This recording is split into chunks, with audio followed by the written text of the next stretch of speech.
વાત સેવાની હોય ને, નડિયાદના સંતરામ મંદિરનું નામ ન આવે એ શક્ય જ નથી. અહીંથી જ શરૂ થયો હતો સાચી સેવાનો પ્રકાશ. સંતરામ હોસ્પિટલ ગરીબો માટે આરોગ્ય સેવા આપે છે.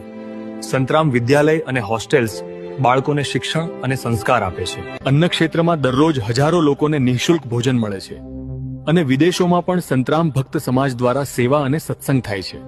સાચે શ્રી સંતરામ મહારાજે શીખવ્યું છે, માનવ સેવા એ ઈશ્વર સેવા. તો મિત્રો, આ દિવાળી પર આપણે પણ સેવા રૂપે એક નવો સંકલ્પ લઈએ. આપણા નડિયાદના લોકોની મદદ કરીએ.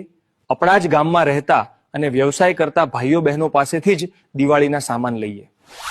સ્થાનિક વેપારીઓના ઘરોમાં પણ ખુશીનો દીવો પ્રગટાવીએ. જેમ શ્રી રામજી સત્ય અને પ્રકાશના પ્રતીક બની રાવણ અંધકારના પ્રતીક પર વિજય મેળવીને પોતાની અયોધ્યા પરત આવ્યા હતા, આપણે પણ આ ઓનલાઈનના અંધકાર પર સ્વદેશી પ્રકાશથી વિજય મેળવીએ. ચાલો આપણા નડિયાદના બજારમાં પ્રકાશ ફેલાવીએ. આપણા જ વેપારીઓ પાસેથી ખરીદી કરીને તેમના ઘરોમાં પણ ખુશીનો દીવો પ્રગટાવીએ. આ દિવાળીએ ચાલો ફરી એકવાર સાચી, સ્વદેશી અને સેવાભરી દિવાળી મનાવીએ.